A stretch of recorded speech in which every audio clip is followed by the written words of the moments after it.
Mesdames, Mesdemoiselles, Messieurs, bonjour, bienvenue dans le Gers. Nous sommes à Nogaro sur le circuit Pôle Armagnac. Le week-end de Pâques, évidemment, ce sont les traditionnelles Coupes de Pâques qui cette année se dérouleront bel et bien à Pâques, puisque malgré le contexte et malgré le fait que pour la première fois depuis 1968 et la création de cette épreuve, l'épreuve va se dérouler à huis clos, et bien nous sommes là et nous avons la chance d'être là, évidemment avec le championnat majeur du championnat de France, FFSA des circuits et des circuits français. Vous découvrez ce circuit long de 3 km 636. Laurent Mercier sera comme toujours notre consultant sur ce championnat de France FFSA GT. Bonjour Laurent. Bonjour mon cher Thomas. Joyeuses fêtes. Et joyeuses fêtes et ravi de vous retrouver, ravi d'être ici à Pâques une nouvelle fois pour ces traditionnelles Coupes de Pâques.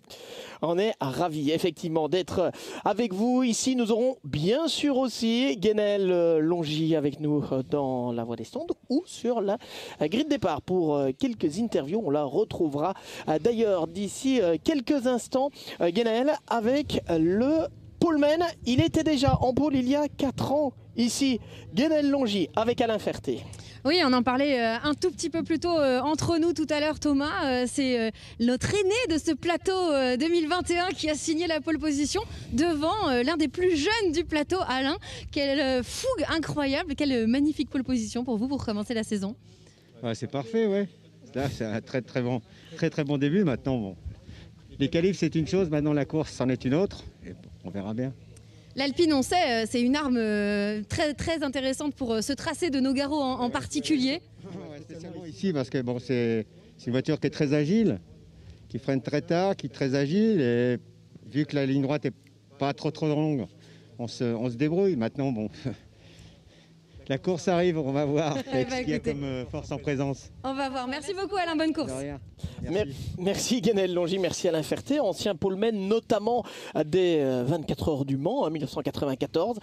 Il est toujours là, Alain Ferté, il a encore gagné les 24 heures de Dubaï au début de cette année. On a l'impression qu'il ne vieillit pas et c'est un immense plaisir. Alors on parlait d'Alpine, effectivement on va les surveiller Alpine parce que Nogaro est un circuit aussi qui est très exigeant pour les pneumatiques parce que les voitures sont très souvent en appui en fait, il y a énormément de courbes donc on a tendance à dégrader plus rapidement les pneus et les Alpines pourraient être redoutables. Mais attention aussi aux Mercedes, et d'ailleurs on retrouve une Mercedes aussi en première ligne et on retrouve son pilote au micro de Guénel. Et oui, avec une nouvelle tête de ce championnat de France FFSA GT 2021, Enzo Julier, en pole position de la catégorie Silver, qui partage donc la première ligne avec Alain Ferté. Un premier départ en première ligne. Enzo, dans quel état d'esprit est-ce que vous abordez cette première course? Eh bien écoutez, on va essayer de faire le maximum, mais avoir obtenu la première ligne en qualification, c'est déjà énorme. Et on va essayer de concrétiser ça à la course avec mon équipier. Un petit mot sur votre adaptation à cette Mercedes GT4 peut-être? Avec l'équipe CD Sport, on a beaucoup travaillé et c'est vrai que je me suis tout de suite senti bien dans cette voiture. C'est pour ça qu'on a fait le choix de s'engager avec Laurent Cazenave et son équipe. Eh bien, écoutez, on vous souhaite le meilleur pour cette première course dans le championnat de France FFSA GT. Merci Enzo. Merci à Enzo Julier, merci à Alain Ferté. Ce qui veut dire que l'on retrouve en fait sur la première ligne de la grille de départ les deux extrêmes au niveau des âges, puisqu'on a le vétéran du peloton Alain Ferté, 65 ans. Enzo Julier, alors c'est pas lui le plus jeune, Loris Cabirou est un petit peu plus jeune puisqu'il a 16 ans, mais Enzo Julier a 16 ans aussi. De 16 à 65 ans, c'est toute la magie de ce championnat de France, Laurent. Oui, exactement, c'est toute la magie de ce championnat de France. Et en plus, Alain Ferté, donc, qui est le vétéran du plateau, était déjà là dès la première course, ici même, comme vous l'avez rappelé, en FFSA GT, même si c'était sur une Porsche. Et c'est sûr qu'on a l'impression quand même que le temps n'a pas d'âge sur Alain Ferté, qui est toujours aussi rapide. Et il avait signé la pole en 2017 sur une Porsche de l'équipe Énergie. Il avait un certain Grégoire de Moustier comme équipier. Et bien, ils sont toujours associés. C'est leur 4e saison ensemble. En fait, ils avaient juste fait un break en 2018.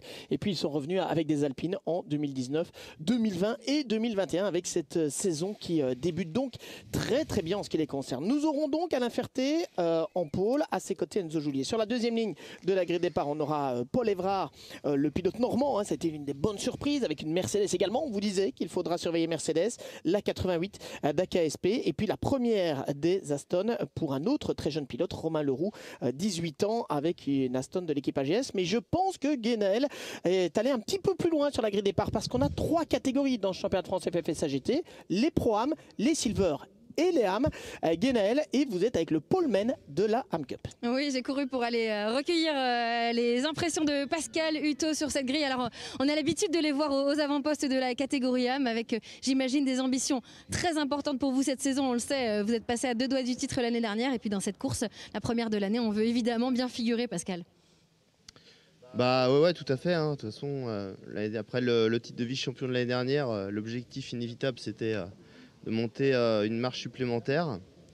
Bon, maintenant, il va certainement encore y avoir de la concurrence. On aura une finalité plus à la fin de ce week-end. On verra quelles sont un peu la concurrence sur cette saison. On va essayer de prendre les courses après les unes après les autres, essayer de marquer un maximum de points, surtout à chaque course. Éviter certaines erreurs de jeunesse de la saison dernière pour essayer de bien figurer au final. Eh ben, écoutez, merci beaucoup Pascal et très bonne course à vous. Merci Guénaël. Et il faut savoir que Christophe Amont et Pascal Hutto, non seulement ont été vice-champions l'an dernier en 2020, mais en 2019, ils avaient tous les deux terminé, mais pas ensemble, sur le podium. Pascal Hutto avait été vice-champion et Christophe Amont avait terminé 3e du championnat en Ham. C'est vous dire s'il tourne après ce titre et autour de ce titre depuis un petit temps maintenant. Ce sera surveillé aussi évidemment la lutte en Ham. Et Christophe Amont est d'ailleurs le seul pilote qui a pris part à toutes les manches du championnat de France FFSA GT dans sa version GT4. Donc depuis 2017. Ouais, et il est remarquable aussi de souligner qu'en 4 ans, puisqu'on a 4 saisons disputées, combien de pilotes ont pris part à l'entièreté du championnat? Combien de pilotes différents? On arrive à 248. Donc on en a eu déjà 91 la première année. Donc c'est plutôt pas mal en seulement 4 ans. Et on va poursuivre donc la grille de départ. On s'est arrêté à Paul Évrard et Romain Leroux. Nelson Hughes et Rodolphe Walgren seront sur la 3e ligne de la grille de départ. On va partir donc pour une course de 60 minutes avec un arrêt au stand obligatoire. Et un arrêt au stand qui se fera comme toujours, Laurent Mercier, durant une fenêtre bien définie. Oui, exactement. Entre la 25e et la 35e minute, sachant que le temps est compté à partir du moment où vous rentrez dans la voie des stands et jusqu'au moment où vous sortez. Donc il y a des boucles qui sont de chronométrage qui sont installées. Et donc vous devez changer de pilote entre la 25e et la 35e minute. Et ça, c'est valable pour tous les pilotes, donc des 3 classes, aussi bien en silver, en pro-am qu'en am. Alors on va rester encore, on voit qu'on évacue la grille tout doucement. On va retrouver dans quelques instants Guénaël pour une dernière interview peut-être. Oui, je pense qu'elle est prête, Guénaël, qui a fait déjà un petit marathon depuis le début. Bravo Guénaël, parce que vous avez été à la pêche des champions, en l'occurrence, voire même des triples champions. Eh oui, c'est toujours difficile de remettre son titre en jeu, mais ça c'est une habitude maintenant pour Grégory Guilbert et Fabien Michal, vous le disiez, 3 titres. Et donc pour la 4e fois, on remet le titre en jeu, mon cher Grégory. Ouais, c'est juste exceptionnel d'être là aux Coupes de Pâques et vraiment à Pâques. Donc non, météo divine, on part un peu loin, mais voilà, on met pour la 4e fois donc notre titre en jeu. Et c'est vraiment que du bonheur d'être présent sur cette grille et ce premier départ de l'année. Eh ben, c'est que du bonheur aussi pour nous de pouvoir vivre ce départ en direct en votre compagnie. Merci beaucoup Grégory Guilbert, à tout à l'heure. Merci effectivement à Guénaël Longy, merci à Grégory Guilbert et Fabien Michal. Laurent Mercier qui, comme pas mal finalement de concurrents français, ont décidé aussi de s'attaquer à un double défi, ce qui va rendre peut-être la saison encore plus passionnante, parce que bien sûr ils vont viser un 4e titre en championnat de France FFSA GT, mais pas seulement. Non, puisque cet équipage du team Saint-Eloque Racing va viser aussi la couronne Pro-Am dans la GT4 European Series, qui est aussi organisée par SRO Motorsports Group et qui là se déroule dans le cadre du championnat Fanatec GT World Challenge Europe. Et donc du coup on va voir 8 équipes françaises qui vont cumuler avec le championnat européen, avec les mêmes voitures, la même réglementation, les mêmes pneumatiques. Donc ça va être sympa. On peut dire aussi quand même qu'on avait 2 équipes habituées à rouler en championnat de France qui sont Speedcar, le team Speedcar et Arcadia Racing. Ces équipes ne sont pas en championnat de France cette année, mais on va les retrouver en championnat d'Europe, en championnat d'Europe GT4 dès Monza dans moins de 2 semaines. Ouais, et on visera donc le doublé du côté de Grégory Guilbert et de Fabien Michal. Beau défi, un beau challenge en perspective pour ces deux-là, après avoir été 3 fois champion de France. Pourquoi ne pas aller chercher une couronne européenne? On rappellera que l'an dernier en silver, c'était des Français qui avaient été aussi champions. Valentin Asclot, qui avait été titré avec Théo Noué. Avec Théo Noué, merci. Sur une Aston Martin du team AGS Events. Et du coup, du côté de Valentin Asclot, on est revenu on est venu en France pour essayer justement de décrocher un titre national et qui ferait évidemment fortement plaisir à Valentin Asclot, qui est un petit peu l'un des juniors du team d'Aston Martin Racing. Et donc on va essayer du coup du côté de Valentin Asclot qui fait équipe avec Romain Leroux qui est un débutant en GT et qui est un jeune pilote qui nous vient aussi du karting, et on va essayer de briller sur cette Aston Martin en plus qui porte le numéro 007. Ah, 007, j'ai toujours rêvé d'être James. Il partira depuis la 4e place en l'occurrence, Valentin Asclot, via son équipier, par l'intermédiaire de son équipier Romain Leroux qui, vous le disiez, vient du karting mais a aussi effectué une saison en championnat de France et fait ça de Formule 4. Ça je crois que c'est important de souligner aussi, le championnat de Formule 4 qui débute ici d'ailleurs aussi à Nogaro, et qui est vraiment un vivier de jeunes pilotes qui évoluent ensuite soit vers la monoplace, et c'est le rêve d'une bonne partie d'entre eux évidemment, c'est la Formule 1, le sommet absolu de la pyramide, mais on voit de plus en plus de pilotes aussi qui se dirigent vers d'autres championnats comme ce championnat FFSA GT par exemple. Voici la grille départ. Alain Ferté, vous le voyez, partira du côté gauche avec l'Alpine de l'équipe Bodemer Auto, Enzo Joulier à ses côtés, 65 ans d'un côté, 16 de l'autre pour cette grille de départ. Paul Évrard et Romain Leroux sur la 2e ligne, Nelson Hughes et Rodolphe Walgren seront sur la 3e ligne de cette grille de départ devant Olivier Jouffret et Rudy Servol.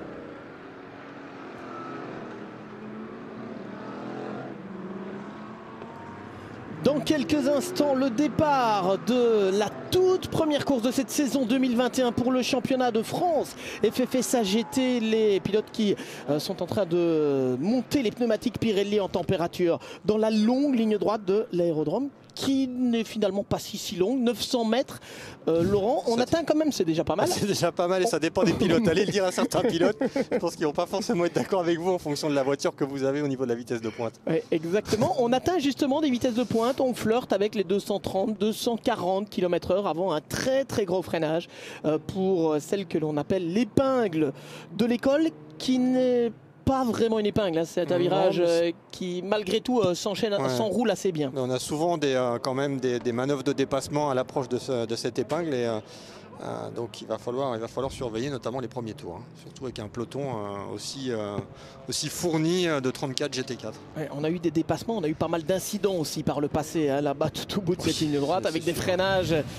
En fait, le problème là-bas, c'est que si un pilote freine un peu trop tard et se loupe un peu, c'est parfois difficile d'aller éviter ses petits camarades qui sont en train de négocier le virage. On l'avait vu, on s'en souvient l'an dernier d'ailleurs, avec un accident. C'était Philippe Gioc, si je me souviens bien, qui avait été victime d'un petit problème mécanique et qui était venu percuter effectivement les autres. Voilà la nouvelle voiture, la nouvelle leading car, cette BMW M4 Compétition qui est mise à disposition par BMW France, partenaire du championnat, et on est ravis de la voir ici puisqu'elle a été présentée au public français cette semaine seulement, et elle est déjà ici pour ses Coupes de Pâques de Nogaro, le lancement de la saison 2021, mesdames, mesdemoiselles, messieurs.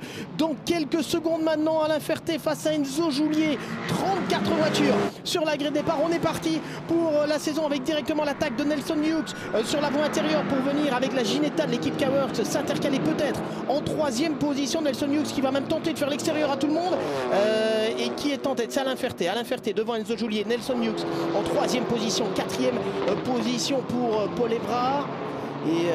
Et derrière, apparemment, c'est passé pour tout le monde. Laurent, même si vous l'avez dit, très bien dit Laurent, merci, c'est souvent au bout de la ligne droite de l'aérodrome qu'il y a des soucis le premier tour. Tout à fait, c'est là qu'il va falloir surveiller un petit peu tout ce peloton. Avec le départ parfait d'Alain Ferté, on ne lui fait pas évidemment à Alain Ferté, des départs dans sa vie, il en a pris, et regardez tout de suite, il a pu se mettre à l'abri vis-à-vis d'Enzo Joulier qui était juste derrière lui pour éviter toute attaque au bout de la ligne droite. Excellent départ de Nelson Hughes depuis la 3e ligne, puisqu'il était 5e sur la grille départ et qui s'est intercalé directement pour aller se placer au 3e rang. Une Ginetta qui a souvent été performante ici sur le circuit de Nogaro, c'est un circuit qui lui convient vraiment bien. Exactement, elle a toujours gagné au moins une course depuis 2017, cette Ginetta. Bon, cette année on en a que 2 au départ, mais c'est la plus ancienne GT4 du plateau, mais elle montre qu'elle a encore de bons coups à jouer, cette Ginetta G55 GT4, qui est une vraie voiture de course en plus. C'est l'une des voitures britanniques qui a été développée les premières dans la catégorie GT4. C'est pas forcément la plus rapide, mais c'est une voiture qui est très bien en dégradation des pneumatiques et qui est souvent bien en fin de course. Et du coup là, Nelson Hughes prouve que cette voiture est encore très agile et très alerte. Alors je vous reprends, Laurent Mercier, vous nous dites c'est une vraie voiture de course. Ça voudrait dire quoi? Que les autres n'en sont pas? Non, c'est pas ça. C'est que cette voiture GT4 a été développée avant on va dire l'avènement du GT4 sous sa forme actuelle, c'est-à-dire c'était un championnat, une catégorie plutôt principalement plus on va dire hollandaise à ses débuts il y a encore quelques années, et Ginetta a fait cette G55 GT4 notamment pour beaucoup de track day en Angleterre. Ils ont vendu énormément de voitures et c'est vraiment une voiture, c'est pas vraiment une voiture qui est développée de la série vers la compétition, mais plus une voiture de compétition à part entière. Alain Ferté en tête, merci Laurent. Alain Ferté en tête après le premier tour et déjà une avance d'une seconde 4 lors du premier passage. Enzo Julier, Nelson Hughes, on l'a dit, sont lancés à sa poursuite. On a Paul Ebrard 4e, Rodolphe Walgren qui est en 5e position. Attention, Rodolphe Walgren, champion AM en 2018 et qui sur cette Alpine numéro 222 du Mirage Racing fait équipe avec un certain Gaël Castelli. Alors pour la petite histoire, on parlait de la pole position d'Alain Ferté il y a 4 ans, Laurent. On se souviendra qu'il y a 4 ans, c'était eux d'ailleurs déjà associés, Rodolphe Walgren et Gaël Castelli, mais à l'époque sur une Ginetta, qui avait remporté la toute première course de l'histoire du championnat en version GT4. On a l'une des voitures Full Motorsport qui était un peu large, c'est la numéro 27 pilotée par Michael Blanchemin en ce début de course. Petite erreur de Mika qui est 21e du classement général pour l'instant. On avait vu aussi un peu précédemment la Mercedes numéro 3 de Paul Parentoen qui avait doublé Romano Ricci. Alain Ferté le plus rapide en piste, une 32 874, une seconde au tour plus vite que la concurrence. Alors on est parti sur un rythme très très élevé, Laurent, et on voit les Toyota derrière qui essayent de remonter, notamment la Toyota, je pense que c'est celle d'Erwan Bastard que l'on a aperçue. Qui est transfuge de Ginetta, Erwan Bastard, qu'on avait l'habitude de voir sur une G55 GT4 et qui passe au sein du team CMR sur une des deux Toyota GR Supra GT4. Erwan qui avait joué le titre d'ailleurs l'an dernier dans le championnat AM, dans la AM Cup, finalement 3e du championnat. Et c'est l'une des deux Toyota engagées effectivement par CMR. Erwan Bastard qui est 15e pour l'instant. Wilfried Casalbon, le champion AM justement en titre et qui passe lui dans la catégorie Pro AM, est en 16e position. Comme quoi ces deux-là se retrouvent désormais, mais cette fois c'est à armes égales. L'an dernier, on avait Wilfried qui était sur la Toyota.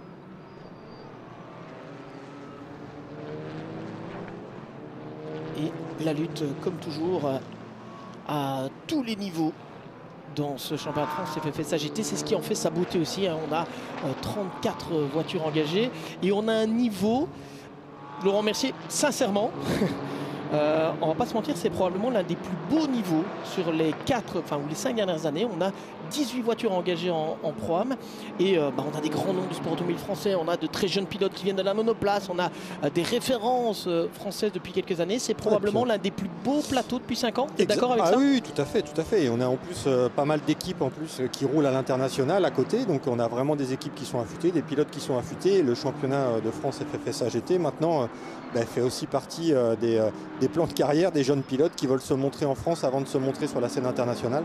Et comme quoi il n'y a pas que la monoplace, il y a aussi, on peut débuter à la base par le GT. Et c'est vraiment une bonne école de formation avant de passer par exemple en GT3. Ici un peu de poussière soulevée dans le double droite de Coppen par Wilfried Casalbon qui a juste derrière lui Christophe Amon. Ils se retrouvent, ils sont plus dans la même catégorie, mais après avoir lutté pour le championnat en AM l'an dernier. Et en fait, non, c'est pas Christophe Amon, pardon, c'est Pascal Hutto qui était au volant, qui était d'ailleurs au micro de Guénaël en début de course. Pascal Hutto donc sur l'Audi R8 LMS GT4 du team Full Motorsport, la numéro 5, le team Full Motorsport qui a triplé ses efforts par rapport à l'an dernier. Ouais, on peut même aller un peu plus loin parce que Full Motorsport alignera aussi une voiture en GT4 European Series, donc on va même au-delà des frontières françaises pour le team bordelais. Qui maintenant fait partie des équipes habituées au championnat de France FFSA GT, qui s'est renforcé au niveau de l'engineering durant l'hiver. Et qui a de grosses ambitions. Et on a aperçu pendant quelques instants aussi le staff du NM Racing. Vous parliez du côté international avec des équipes françaises qui vont en compétition européenne. L'inverse est vrai aussi, puisqu'on a ici le NM Racing qui est une équipe espagnole. Et on a l'arrêt de la voiture des Libanais, Saan Sarkissian, sur la numéro 4, l'une des Mercedes de l'équipe CD Sport. malheureusement. Et je reviens à ce que je vous disais, le NM Racing qui engage une Mercedes, c'est une équipe espagnole, elle est basée, deux même effectivement, vous avez raison, une en Pro-Am et une en Am. C'est une équipe qui est basée sur le circuit de Barcelona-Catalunya. Alors qu'il ne fait pas vraiment ses débuts dans le championnat de France FFS AGT parce qu'en fait on avait eu une excursion en Catalogne à la fin de l'année 2018 et le NM Racing était déjà présent avec une Ginetta, mais c'est leur première saison complète. Oui, exactement, et ils ont pu s'appuyer aussi sur l'expérience de Christopher Campbell qui dispute sa 3e saison en FFS AGT et qui change de marque pour la 3e année consécutive, puisqu'on l'a vu d'abord sur une BMW, puis l'année passée sur une Alpine et cette année donc sur la Mercedes du team espagnol.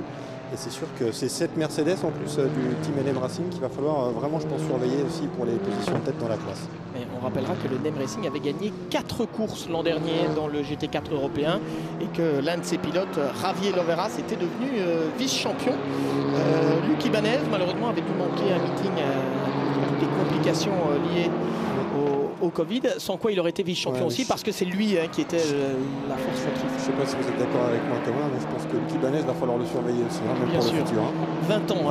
20 ans, ce jeune pilote catalan, et c'est à mon avis l'un des futurs grands effectivement du GT. Il a choisi aussi de le démontrer d'ailleurs ici sur ce championnat de France FFS AGT. 9 minutes bientôt se seront écoulées. Alain Ferté qui déroule pour l'instant, 3 secondes 5 d'avance sur Enzo Julier, 4 secondes 1 sur Nelson Hughes et à 5 secondes 7 sur Paul Ebra. Ça veut dire qu'on a une voiture en Pro-Am et puis 3 voitures de la catégorie Silver Cup.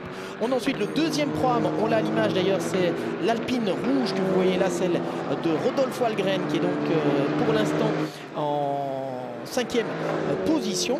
Romain Leroux qui est 6e sur l'Aston Martin Vantage 007 et Stéphane Lemrez 7e sur l'Alpine numéro 110. Et puis Rudy Servol, une autre Alpine, la numéro 36, qui est en 8e position. Olivier Jouffret est 9e sur la Mercedes verte que l'on aperçoit ici, enfin noire et verte, que l'on aperçoit ici du team Jouffroy Bike Team. Et 10e position pour Nicolas Gomard et Mike Parisi. Nicolas Gomard et Mike Parisi, Laurent Mercier, qui repartent avec de grosses envies évidemment, parce que l'an dernier ils sont finalement pas passés si loin que ça du titre. Oui, exactement, on a beaucoup travaillé durant l'hiver au sein du team AGS Events et on voulait mettre un point d'honneur à reformer le même équipage pour essayer de faire encore mieux que l'année passée, évidemment d'essayer de tout faire pour décrocher le titre français.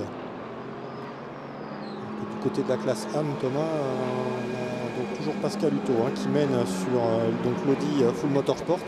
Et la deuxième place pour le moment est pour Jean-Charles Redélé, le fils du fondateur de la marque Alpine, donc qui roule pour l'équipe Bodmer Auto, qui est la même équipe que celle d'Alain Ferté, qui pour le moment est deuxième, et qui est donc deuxième devant l'Aston Martin numéro 161 de Didier Dumaine. Alors on reste dans la classe A, mais avec les grands malchanceux de ce début de course, et on va retrouver Guenel dans la pit lane, dans le clan CD Sport, et on a l'arrêt aussi d'Olivier Jouffret. Oui, alors juste pour vous dire, on est en train d'intervenir sur l'avant droit de cette Mercedes numéro 4 du côté de l'équipe CD Sport, et il m'a semblé apercevoir quelques petites éraflures sur justement le passage de roue avant droit de cette Mercedes, ce qui expliquerait peut-être, c'est peut-être un contact qui expliquerait justement ce problème technique sur la Mercedes de l'équipe CD Sport. Alors si je peux me permettre, Guenel, on va vous envoyer aussi dans le clan du team Jouffroy by Victime, parce que malheureusement Olivier Jouffret, qui était dans le top 10, vient de rentrer dans la voie des stands. Pendant ce temps-là, Romain Leroux est en train de s'expliquer avec Rodolphe Walgren. Il est passé, le jeune Romain Leroux, sur l'Aston Martin Vantage 007. La voiture de l'équipe AGS Events vient de s'emparer à l'instant de la 5e position au bout de la ligne droite de l'aérodrome. Rodolphe Walgren qui n'a pas trop résisté. Laurent, c'est pas le moment d'aller prendre tous les risques et d'aller fusiller, comme on dit parfois, les pneumatiques non plus. Il faut rester calme à ce stade de la course. Exactement, et en plus il faut savoir que la régularité compte, donc évidemment il faut pas forcément se mettre en péril dès la première course de l'année. Ça pourrait coûter cher au moment de l'addition en fin de saison, donc il faut quand même être vigilant dans le peloton. On va rester effectivement très attentif à tout ce qui se passe, mais on est dans une première phase de course qui traditionnellement, la première course, on rentre dedans, on va aller calmement, si l'on peut dire, trouver le rythme. Et puis quand on aura après le pit stop, là il va falloir y aller. On n'aura plus de stratégie à jouer, il faudra aller jusqu'au bout. C'est là qu'on va voir comment les pneus vont se dégrader en fonction des GT4 et en fonction aussi du relais de départ du pilote gentleman. ce sera intéressant à suivre évidemment cette fin de course. Pendant ce temps-là, Alain Ferté continue de creuser l'écart, 4 secondes 6. On va revoir ici une manœuvre de Jean-Luc Boblic, bien vu, Jean-Luc Boblic qui a doublé ici avec la Mercedes numéro 87, qui a doublé c'est Cyril Salaï. Par contre, Jean-Luc Boblic qui a eu un début de course difficile puisqu'il est 22e alors qu'il était 13e sur la grille de départ. Je crois qu'il a fait un tête à queue tout à l'heure en début de course. D'accord, et on a un tête à queue aussi d'Olivier Estève qui est dans le bac à gravier. Olivier Estève planté dans le bac à gravier avec l'Audi du team Saint-Éloque. Et Guénaël Longier, on revoit tout d'abord la manœuvre. Voilà, il est un rien trop large. Il sort de la trajectoire propre. Il met 2 roues dans la poussière. Et tête à queue, malheureusement, pour Olivier Estève qui dispute sa 5e saison. Hein. Lui, il est là depuis 2017. Depuis 2017, il dispute sa 5e saison en championnat de France FFS AGT, toujours avec Anthony Beltoise comme coach et équipier. Guénaël, on revient vers vous parce que je pense que vous êtes du côté du team Jouffret. Oui, et malheureusement c'est fini pour cette Mercedes numéro 64, radiateur percé probablement suite à un débris qui est venu donc percer ce radiateur, et on rentre donc cette Mercedes sous nos yeux à l'instant. Oui, et on l'a à l'image effectivement, et c'est le team Jouffrouille évidemment, by Victime et pas Jouffret. Olivier Jouffret qui était au volant, et malheureusement, effectivement on avait vu une fumée un peu inquiétante et qui se confirme.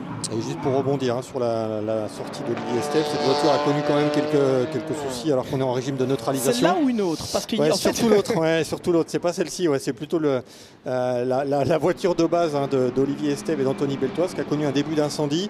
On a changé le faisceau sur cette voiture, on a refait un petit check-up ou du moins un tour de piste hier matin de bonne heure pour voir si tout allait bien. On a fait un tour, tout allait bien. Je vous interromps juste une seconde, full course yellow, course neutralisée. Vous l'aviez dit? Pardon. Et donc on est rentré, et quand la voiture est rentrée, on a eu un deuxième début d'incendie. Donc là, on n'a pas pu récupérer la voiture. Donc on a fait rouler un autre châssis chez Saint-Éloque. C'est pour ça que cette voiture est entièrement blanche pour ce meeting de Nogaro. On a juste remis l'un ou l'autre sticker pour essayer de la décorer. On revoit ici, en fait, il perd l'arrière dans la poussière. Olivier Estève. Et ça ne pardonne pas évidemment à cet endroit. C'est ce qui fait d'ailleurs aussi, on a eu l'occasion d'en parler avec plusieurs pilotes, c'est ce qui fait aussi la beauté de ce circuit de Nogaro. C'est un circuit, comme on dit, à l'ancienne. Alors ça ne veut pas dire que les infrastructures ne sont pas modernes, au contraire, on avait modernisé totalement les infrastructures du circuit Polarmagnac en 2007, ici, avec la création des nouveaux stands, notamment de la tour de contrôle, etc. Mais par contre, effectivement, il n'y a pas de grand dégagement asphalté. Quand il y a une erreur, c'est rapidement un bac à gravier, c'est rapidement un mur. C'est ce qui fait aussi la beauté de cette compétition, Laurent, et de ce circuit en tout cas. De ce circuit en particulier, oui, exactement. C'est ce qui fait la beauté de ce circuit. C'est que vous n'avez pas de grand dégagement. Évidemment, on a quand même des belles zones aussi pour dépasser. Mais c'est un circuit, c'est un circuit à l'ancienne. Ça fait partie des vieux circuits, on va dire entre guillemets, en France. Donc c'est toujours un plaisir, je pense, pour tous les pilotes de venir rouler à Nogaro. Je pense qu'il n'y a pas beaucoup de pilotes français qui ne sont pas venus rouler ici à Nogaro à un moment ou un autre de leur carrière. Et coucou qui voilà, mon cher Laurent. Regardez, on l'a trouvée tellement belle. Qu'on s'est dit on va quand même vous la présenter aujourd'hui. C'est notre nouvelle safety car. Cette BMW, ce qui est la M3. Celle-là, si je ne me trompe pas. On a une M3 et une M4. J'espère ne pas confondre. C'est laquelle, celle-là, Laurent? Non, on ne peut pas compter sur vous, c'est terrible. On va le vérifier. Mais elles viennent d'être présentées, les nouvelles BMW d'ailleurs. Donc, qui a été présenté, je vous le rappelle, cette semaine à Manicourt d'ailleurs par BMW France, et on a déjà 2 voitures ici qui sont des BMW qui, avec leur moteur 6 cylindres en ligne biturbo de 510 chevaux, viennent donc soit ouvrir la voie avec la leading car, soit assurer la sécurité avec cette safety car. Et on a aussi une BMW dans le championnat de France FFS AGT avec une BMW M4 GT4. Ouais, et c'est bien une M3 évidemment, celle-ci. Évidemment, celle-ci est bien la version M3. On avait vu la M4 tout à l'heure en noir en tant que leading car, en rouge et noir. C'est pas seulement le titre d'une chanson, c'est aussi le logo du promoteur SRO Motorsport Group, raison pour laquelle BMW d'ailleurs a choisi ses couleurs rouge et noir. Feu allumé, bien sûr, on va regrouper tout le monde, ce qui veut dire que l'avance qu'avait Alain Ferté d'une bonne poignée de secondes, on avait 4 à 5 secondes d'avance pour Alain Ferté, ce qui veut dire que cette avance forcément va être réduite à pratiquement néant. Ceux qui ont un peu économisé les pneus en début de course, Laurent Mercier avait peut-être raison. Enzo Joulier qui est toujours en deuxième position.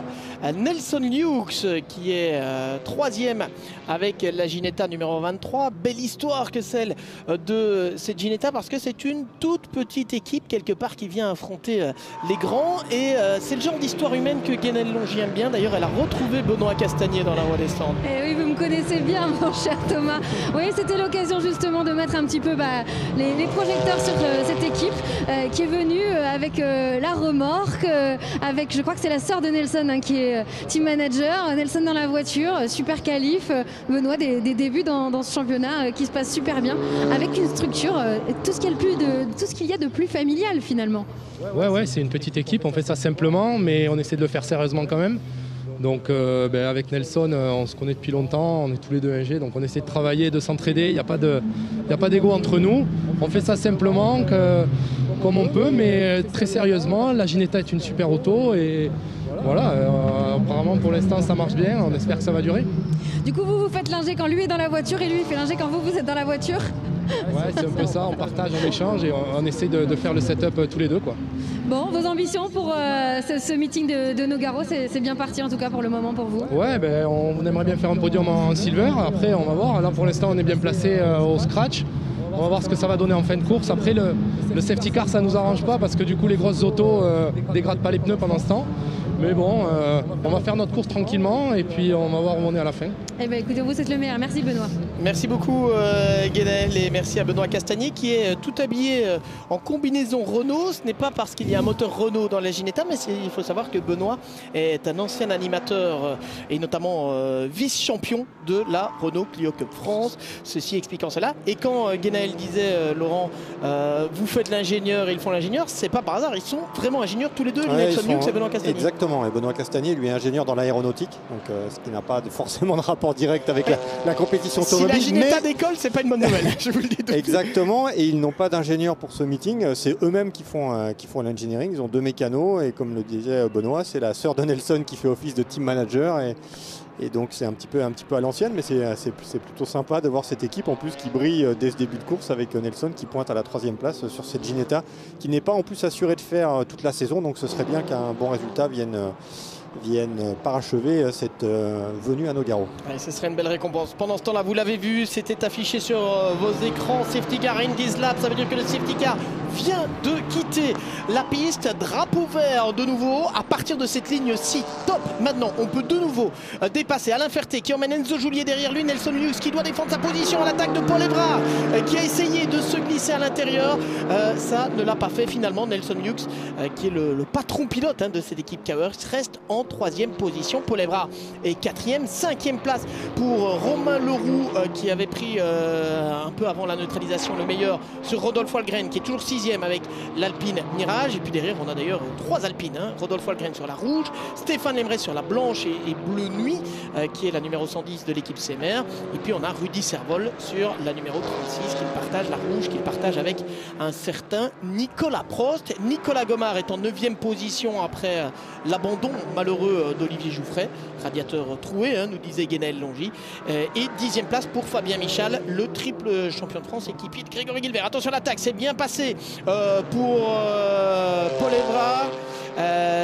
Non, il est resté devant, pardon. Paul Évrard est resté devant Romain Leroux. J'ai cru Romain Leroux, pardon. J'ai cru à un moment qu'il avait eu un changement de position, mais pas du tout. Simplement, Paul Évrard a dû se défendre face à une attaque de Romain Leroux. On l'avait vu gagner l'an dernier en championnat de France de Formule 4, Romain Leroux. Si je me souviens bien, c'était sur le circuit de Zandvoort aux Pays-Bas.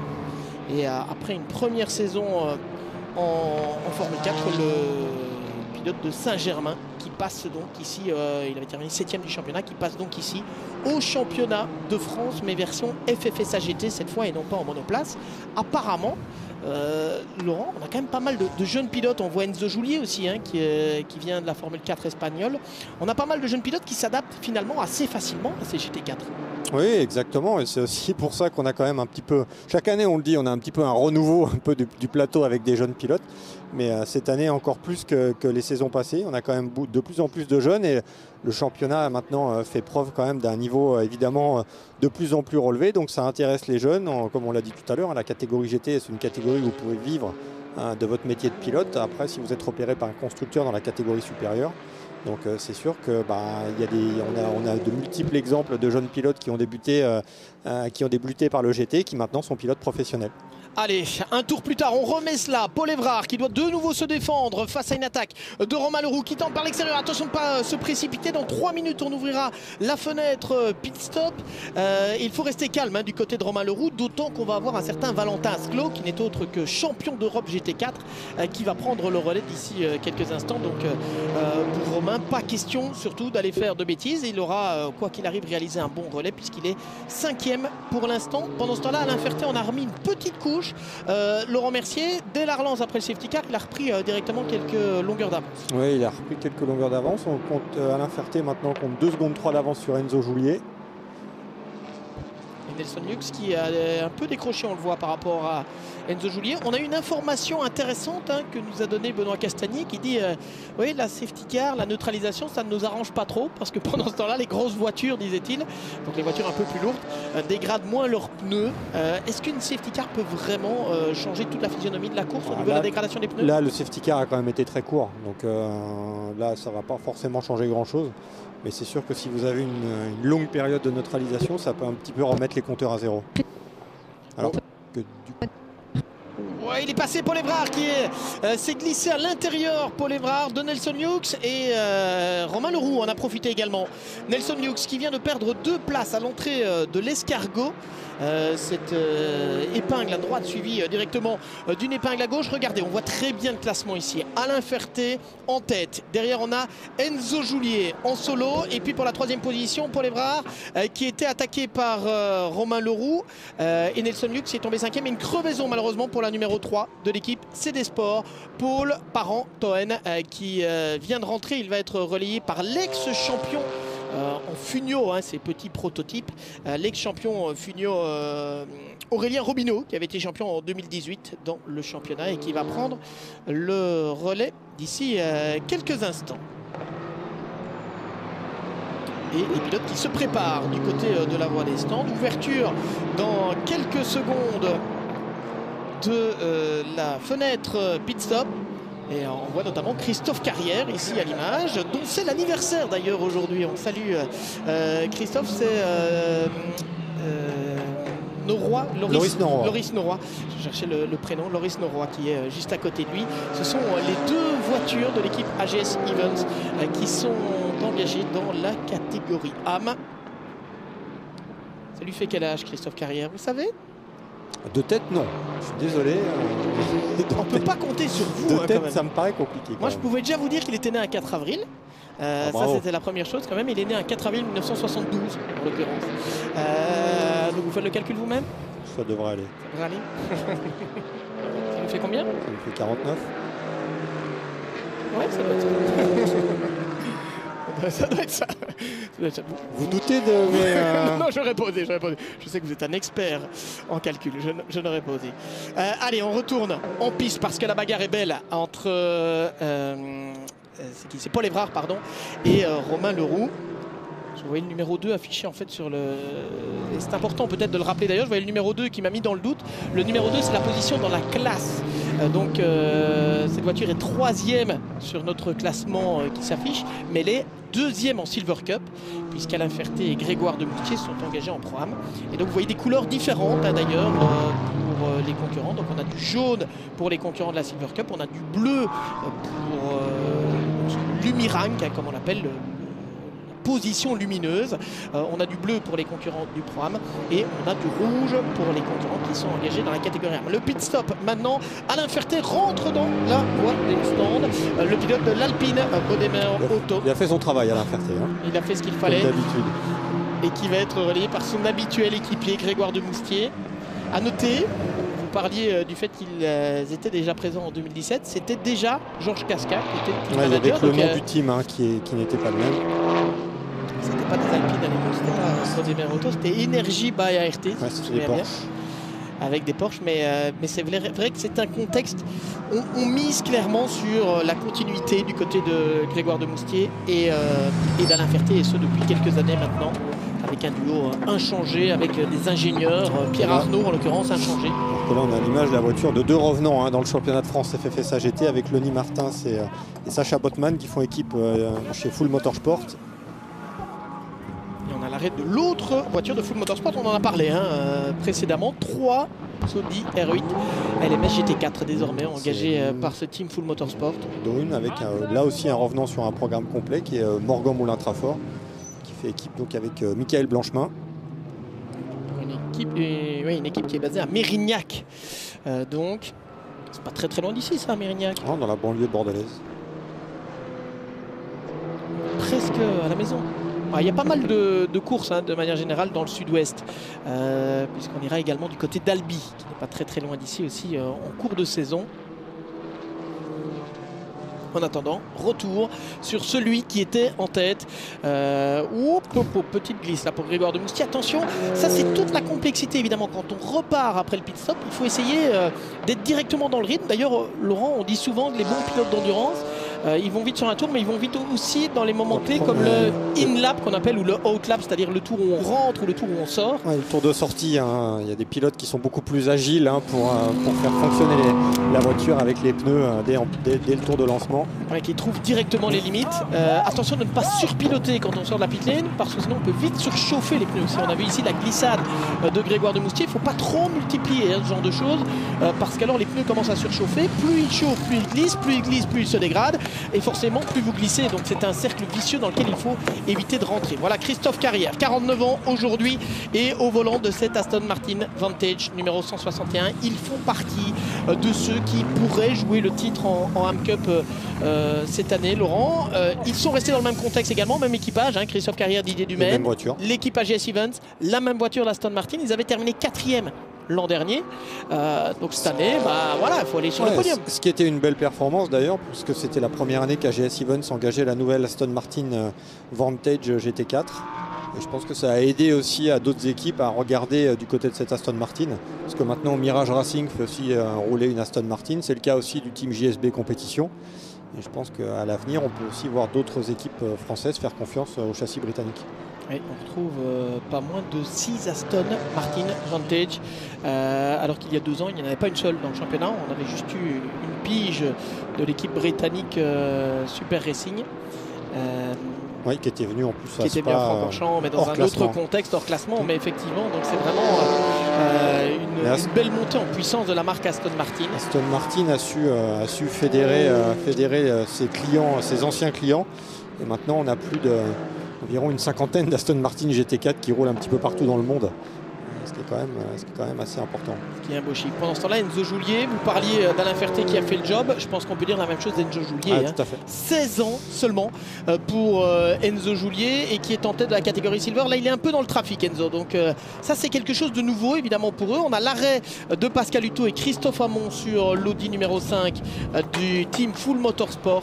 Les grands favoris. Je crois que peut-être n'aiment-ils pas cette étiquette parce qu'on a toujours un peu peur, évidemment, d'être présenté comme le grand favori, mais Laurent, sincèrement, ce sont les grands favoris du championnat. Ils connaissent bien la voiture, ils connaissent bien l'équipe, donc forcément c'est 3 avantages qui sont importants. Non, il faut toujours évidemment se méfier de la concurrence. On va avoir des surprises et on va voir certainement des équipages amateurs qui montent en puissance aussi petit à petit au fil du championnat.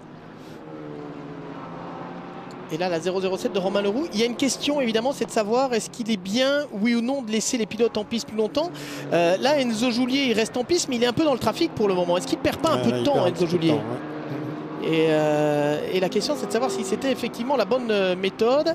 On a la 13 qui est derrière, qui est à un tour, qui est celle pilotée désormais par Vincent Beltoise, qui a relayé Romano Ricci, c'est l'Alpine rouge. Et regardez Vincent Beltoise, qui attaque Enzo Joulier. Il est en train de perdre beaucoup de temps, là, le leader de la course, parce qu'il est attaqué par les pilotes professionnels qui ont relayé leurs équipiers amateurs. On a Jim Pla également sur la Mercedes numéro 87 de l'équipe AKSP, qui est là, qui est derrière Vincent Beltoise. Jim Pla et Jean-Luc Boublic, qui avaient été vice-champions de France et PVSA il y a 2 ans. Non, 3 ans déjà, 2018. 3 ans. et qui avait de nouveau remporté quelques victoires l'an dernier, qui sont des pilotes avec qui il faut compter. Il avait manqué un peu de régularité l'an dernier au duo Jean-Luc Boblik-Jimpla, comme le disait avec humour Jean-Luc. Quand on termine, on gagne. Mais le problème, c'est qu'il y a des fois où on est... tu ne peux pas gagner tout le temps, des points, évidemment. Voilà. Parfois, il faut marquer des points. En fait. Exactement. C'est ce qu'ont fait d'ailleurs Grégory Guilbert et Fabien Michal. De marquer des points le plus possible sur chaque course. Et ça paye, généralement, ça paye en fin de saison. La régularité, c'est vrai, est toujours primordiale dans ce genre de championnat. Même si l'an dernier, ils avaient tout de même remporté 2 victoires en programme, Fabien Michal et Grégory Guilbert. Mais c'est vrai que c'était moins que Jean-Luc Boblik et Jimpla, qui s'étaient imposés à 3 reprises, eux, mais qui avaient été moins réguliers et qui finalement s'étaient classés 5e. Et on voit ici Jimpla qui remonte avec Vincent Beltoise, l'arrêt d'Enzo Joulier maintenant, avec cette... je trouve très jolie décoration d'ailleurs du côté de l'équipe CD Sport. On n'a pas la couleur orange habituelle, elle a été remplacée par du bleu. Et le changement, Enzo Joulier qui va donc être relayé par un autre jeune pilote, qui est Sébastien Beau. Ouais, qui fait ses débuts aussi. Qui lui est passé par la Ligier European Series l'année passée, qui d'ailleurs a décroché le titre. Et qui passe en GT4 et qui lui de toute façon avait clairement dit que son but aussi c'était de passer en GT le plus vite possible. C'est le fils de Lionel Beau pour ceux qui suivent notamment les rallyes français, qui a disputé aussi d'ailleurs le Dakar au début de cette année, Lionel Beau. Et quel est le lien entre Sébastien Beau et le numéro de la voiture? Vous le connaissez, Laurent? Oui, le département de la Haute-Savoie. Voilà, 74 pour le Haut-Savoyard Sébastien Beau. Effectivement, vous le disiez, champion en JS2R, Ligier European Series, qui est le nom exact l'an dernier.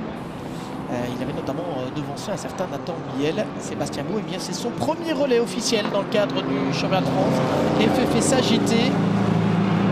On va repartir. Il sera intéressant de refaire évidemment le classement. Alors, qui serait en tête pour l'instant? Je pense qu'on a Gaël Castelli qui serait devant avec l'Alpine numéro 222. Alors, qui vient de passer, je pense, là devant. On l'a aperçu. On a perdu du temps du côté d'Enzo Joulier et de Sébastien en piste, Beau. on l'a vu tout à l'heure. On a perdu du temps en piste quand on s'est fait doubler par les pros. Regardez, il y a Grégory Guilbert là, qui est derrière Sébastien Beau notamment. Ça veut dire qu'il est retombé à la 9e position du général. Non, pardon, 8e position du général. Je pense qu'on est en tête Gaël Castelli. On va le récupérer, j'imagine, au bout de la ligne droite avec l'Alpine numéro 222 par contre, du Thomas, Mirage Racing. Je vous coupe, je pense qu'on a un problème sur la voiture de Grégoire de Moustier qui me semble être arrêté devant les stands. Ouais, je vous confirme, Laurent. Le numéro 35. Dites-nous, Guénaël, que se passe-t-il? Bah écoutez, je vois on a ouvert le capot arrière de l'Alpine et les mécaniciens qui sont en train de travailler dessus. Je suis en train d'arriver au niveau de la voiture pour ne rien vous cacher.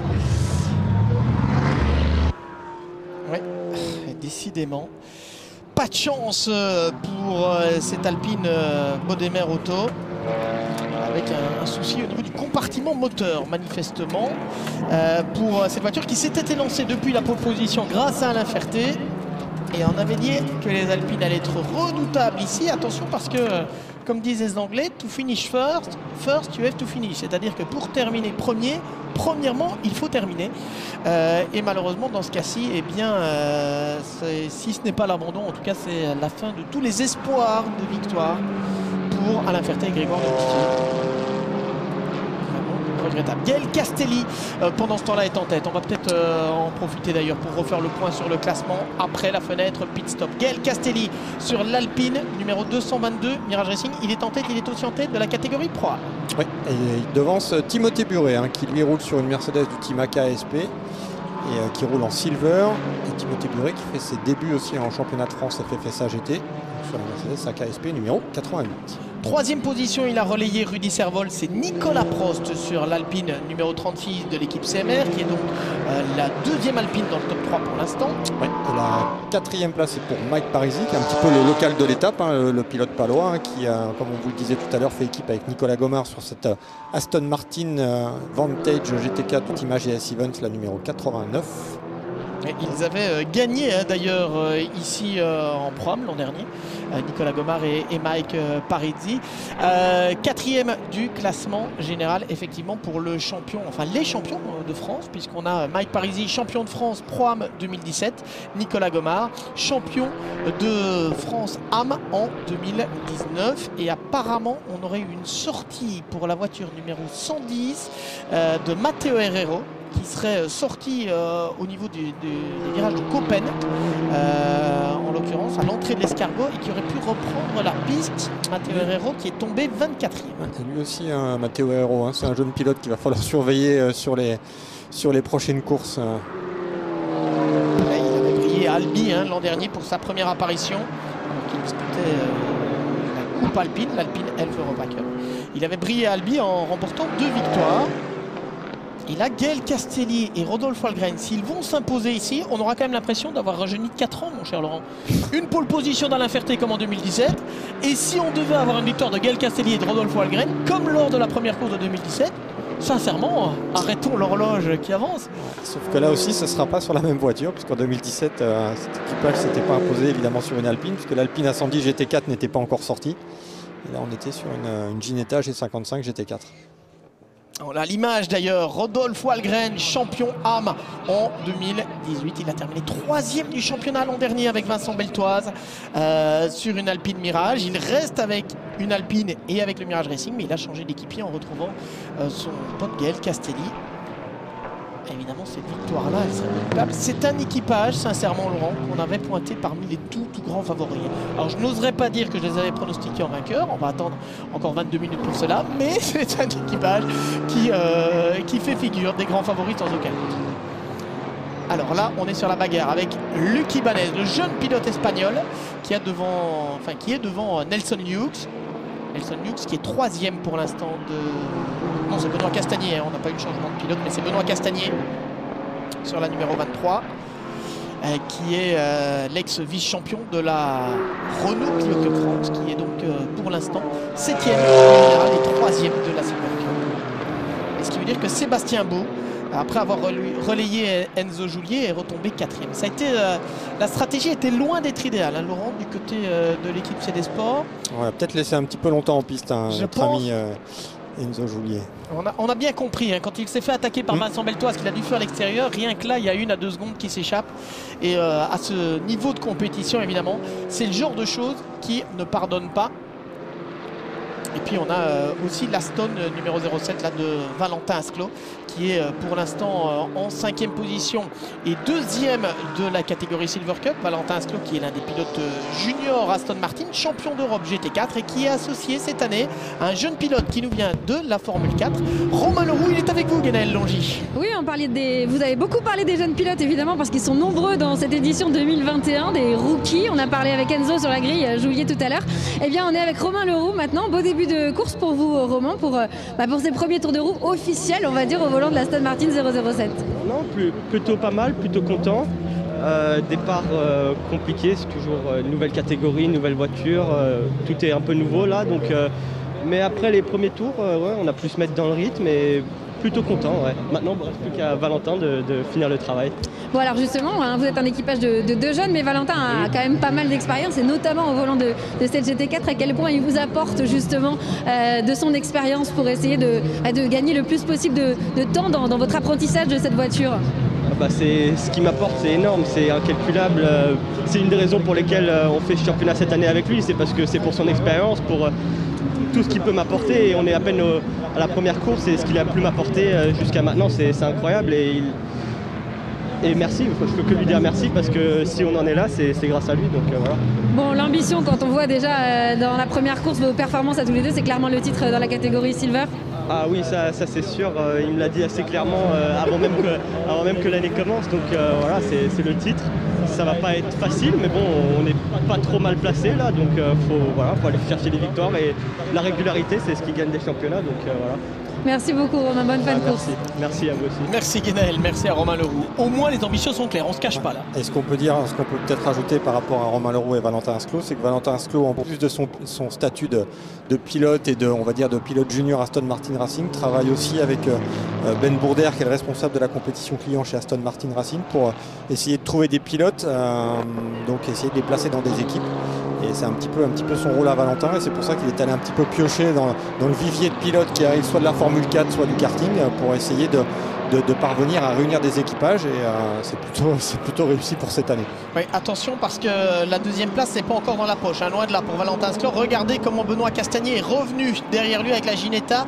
Une Ginetta qui, à partir de ce stade de la course, on est aux 2 tiers là, 40 minutes se sont écoulées, il en reste une vingtaine. Une Ginetta qui va commencer à avoir de plus en plus l'avantage au niveau des pneumatiques. Et on a eu un tout droit pour Vincent Beltoise. Vincent Beltoise qui s'est loupé au bout de la ligne droite, celui qui avait terminé médaillé de bronze dans le championnat Pro-Am l'an dernier. Vincent Beltoise planté dans le bac à gravier au bout de la ligne droite de l'aérodrome, hein, dans ce que l'on appelle l'épingle de l'école. De l'école de quoi? De l'école d'aviation d'ailleurs? C'est l'école de pilotage Il y a l'école de pilotage d'aviation, mais il y a surtout l'école de pilotage voiture qui était dans les anciens locaux. Il y avait la première tour de contrôle. Voilà. Effectivement.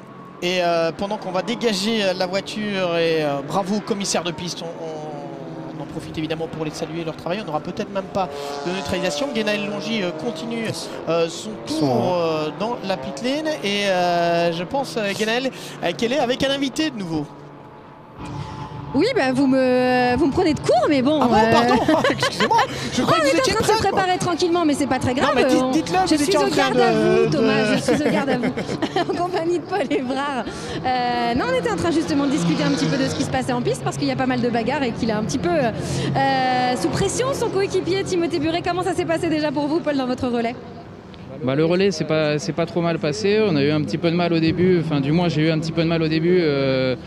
Comment dire, la voiture était assez lourde. C'est revenu au fur et à mesure. On a un petit manque de perf pour l'instant en ligne droite, donc il faut compenser sur l'autre partie du circuit. Mais sinon, ça s'est pas trop mal passé. Ouais.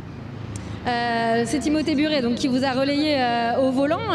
Il découvre lui aussi cette Mercedes de l'équipe AK-ASP. Comment ça se passe justement l'adaptation à l'équipe? Il y a beaucoup de voitures dans cette écurie de Jérôme Poliquin, beaucoup d'expérience aussi avec des pilotes comme Jim Plack qui sont un peu les leaders de l'équipe. Donc j'imagine que vous pouvez aussi vous aider des datas et de l'expérience de vos coéquipiers.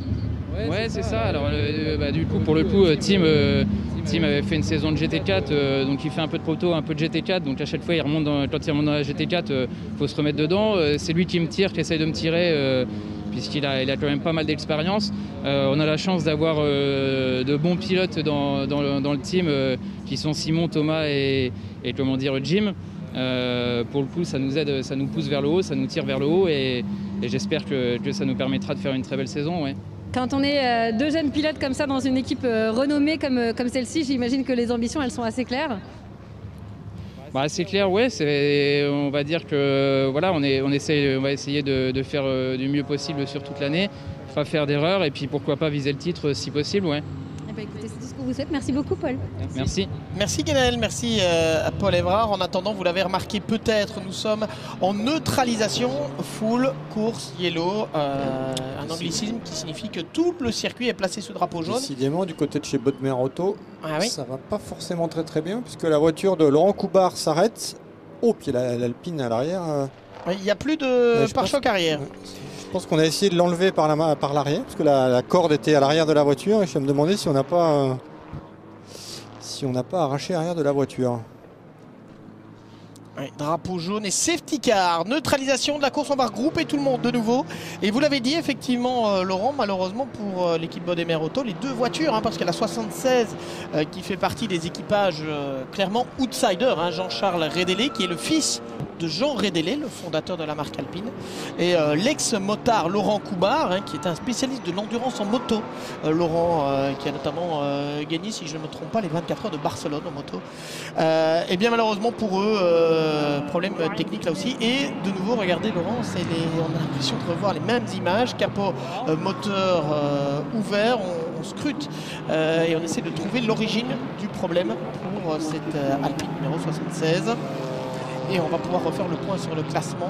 Laurent avec Gaël Castelli en tête et on va avoir un safety car in this lap. Ça veut dire que le safety car aura vraiment été de très courte durée. Laurent, on a regroupé tout le monde et on va pouvoir relancer la course. Ouais. Il va rester donc 14 minutes de course. Un dernier sprint donc. 14 minutes, un peu moins, même le temps de boucler ce tour derrière la voiture de sécurité. Gaël Castelli en tête, peut-être en route vers une nouvelle victoire en compagnie de Rodolphe Algren. On a ici la safety car. Cette BMW M3 qui emmène donc, et on va pouvoir bien revoir le classement. Gaël Castelli, Timothée Buret, vous avez entendu Paul Évrard il y a quelques instants. Timothée Buret sur la Mercedes AMG numéro 88. Qu'il partage avec Paul Évrard, vous l'avez bien compris. Nicolas Prost qui est 3e sur l'Alpine blanche et rouge que l'on aperçoit au 3e rang. Mike Parisi qui est en 4e position avec l'Aston Martin Vantage numéro 89 d'AGS Events. Et puis on retrouve en 5e position Valentin Asclo sur l'autre Aston d'AGS Events, la 007. Benoît Castagnier sur la Ginetta numéro 23 et 3e en Silver Cup et 6e du classement général. Laurent Mercier, on peut peut-être faire le point aussi sur la catégorie des AM. Si oui, la catégorie des AM, toujours Christophe Hamon sur l'Audi numéro 5, la voiture du team Full Motorsport qui mène la course, qui est 16e dans la hiérarchie. Et on a toujours la voiture de Christophe Carrière, l'une des Aston Martin du team AGS Events qui est 2e. La 3e place pour le moment. Et pour la Mercedes de Alberto De Martin sur la Mercedes du team NM Racing Team. Et ça repart maintenant, feu vert lorsqu'ils vont passer sur la ligne avec Gaël Castelli qui emmène derrière lui Timothée Buret, Nicolas Prost, Mike Parisi sur l'Aston qui a eu une petite dérobade d'ailleurs. Valentin Asclo, on retrouve ensuite Benoît Castagnier, Luc Ibanez, Sébastien Beau, Thomas Drouet et Simon Gachet. C'est pour le top 10 et rapidement on va les retrouver, on reste attentif évidemment à ce qu'il se passe sur l'image, mais on va les retrouver Guénaël Longy dans la Pitène puisqu'elle est à côté du leader par procuration, en tout cas celui qui a disputé la première partie de la course. C'est donc évidemment Rodolphe Algren. Et oui, avec Rodolphe Algren et toujours le Mirage Racing aux avant-postes depuis le milieu de semaine, n'importe quoi, de saison dernière. Vous êtes dans tous les bons coups, mon cher Rodolphe, et là encore, avec ce leadership de Gaël Castelli, malgré le restart. C'est jamais sympa quand le safety car sort et qu'on est en tête, mais bon, ça se passe plutôt bien. C'est plutôt bien. Bon, on aurait préféré éviter le safety parce qu'on avait un peu d'avance, mais ça va mettre un peu d'ambiance pour la fin. Je suis assez confiant, Gaël est un très bon pilote. On a déjà gagné tous les deux ici la première épreuve du championnat en 2017. Donc j'espère qu'on va réitérer aujourd'hui. Et je suis très content de le retrouver au sein de Mirage Racing. Bon, l'Alpine, c'est aussi une voiture qui est à l'aise sur ce tracé de Nogaro particulièrement. En tout cas, c'est ce qui nous a semblé voir. L'Alpine est très à l'aise, c'est une bonne auto, c'est une vraie voiture de course, elle est très joueuse. En tout cas, on se régale de la piloter, donc on prend beaucoup de plaisir, même si sur certains circuits, elle peut être un peu moins bien. C'est quand même une belle auto et on se régale avec. Merci beaucoup, Rodolphe. Merci. Merci Rodolphe. Et c'est deux choses. Tout d'abord, une qui va rassurer Rodolphe, c'est que directement Gaël Castelli a repris quelques mètres d'avance. Et puis derrière, vous l'avez aperçu peut-être le contact entre Luc Ibanez, le pilote espagnol, et Sébastien Beau. Juste à l'entrée de... On va le revoir. Regardez Luc Ibanez, l'espagnol quadruple vainqueur en GT4 Europe, là qui est 100% coupable. Soyons clairs. Ceci dit, Sébastien Beau n'a pas perdu de temps dans l'histoire. Est-ce qu'on peut classer ça comme Racing Incident? Il n'y a pas trop de conséquences en tout cas. Non, pas trop de conséquences pour l'instant, mais il s'en est fallu de peu. Ouais. Bon, s'il reçoit un avertissement, il ne l'aura pas volé, mais heureusement pour lui, il n'a pas envoyé totalement Sébastien Beau en tête à queue. Il était un peu optimiste là, notre Catalan qui voulait remonter. Regardez, Gaël Castelli tout de suite a repris ses distances par rapport à Timothée Buret qui est attaqué par Nicolas Prost. On pourrait bientôt avoir deux Alpines. Aux deux premières places, on avait pronostiqué, mon cher Laurent, les Alpines très véloces sur ce circuit Paul Armagnac de Nogaro, surtout en fin de course, et ça semble se confirmer ici. L'attaque par l'extérieur de Nicolas Prost sur Timothée Buret qui essaie de défendre sa position, qui le fait plutôt bien. Nicolas Prost qui est un peu large et qui va être attaqué par Mike Parisi, le champion de France 2017 qui attaque l'ex pilote de Formula I, notamment et d'endurance, Nicolas Prost, qui avait longtemps été l'un des pilotes de l'équipe Renault-Idams en Formula I, fils évidemment quadruple champion du monde de Formule 1, vous le savez. Et on a en fait aux avant-postes pour le moment des Alpines, des Aston, une Mercedes également. Et la Ginetta aussi, de Benoît Castagnier. Et la Ginetta. Qui est toujours là. La Ginetta est toujours là et on avait tout à l'heure à l'image, donc en interview avec Guénaël, Rodolphe Algren. Et Rodolphe Algren et Gaël Castelli qui s'étaient imposés ici même en 2017 était engagé cette fois sur une Ginetta du team Speedcar de Pascal Destembert qu'on retrouvera en GT4 European Series avec plaisir dans 2 semaines. Timothée Buret qui continue de défendre sa position face à Nicolas Prost. On vous invite d'ailleurs à découvrir, puisqu'on avait accueilli Timothée Buret dans l'émission Tour de chauffe, nouveauté de cette saison 2021. Une émission que nous vous avons présentée avec Guénaël et Laurent et que vous pouvez retrouver sur les réseaux sociaux du championnat de France FFSA GT. On y parle non seulement du championnat de France FFSA GT, mais aussi du championnat de France FFSA Tourisme, qui est l'une des nouveautés de cette année. Et nous avions accueilli Timothée Buret. Alors nous avions eu le nez fin peut-être sur ce coup-là, parce que pour l'instant il est en tête de la catégorie Silver, et bien en tête de la catégorie Silver, Timothée Buret sur la Mercedes de l'équipe AKSP.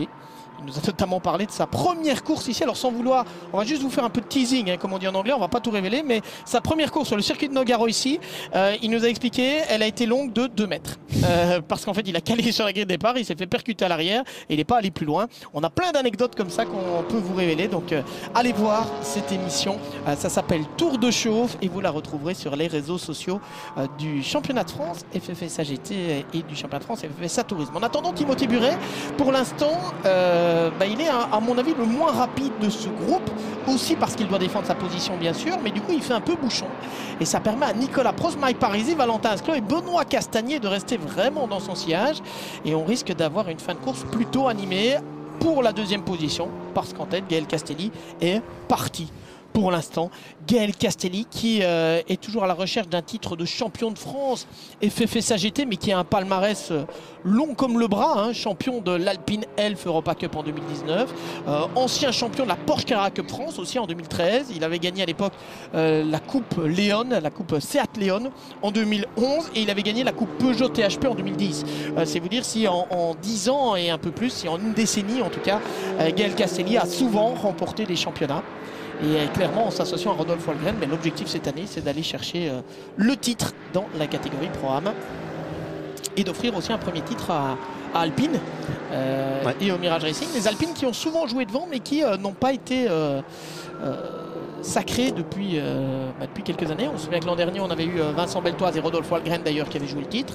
L'année d'avant c'était Stéphane Lemray et Pierre-Alexandre Jean, mais toujours pas de couronne pour Alpine, en tout cas pour des représentants d'Alpine jusqu'à présent.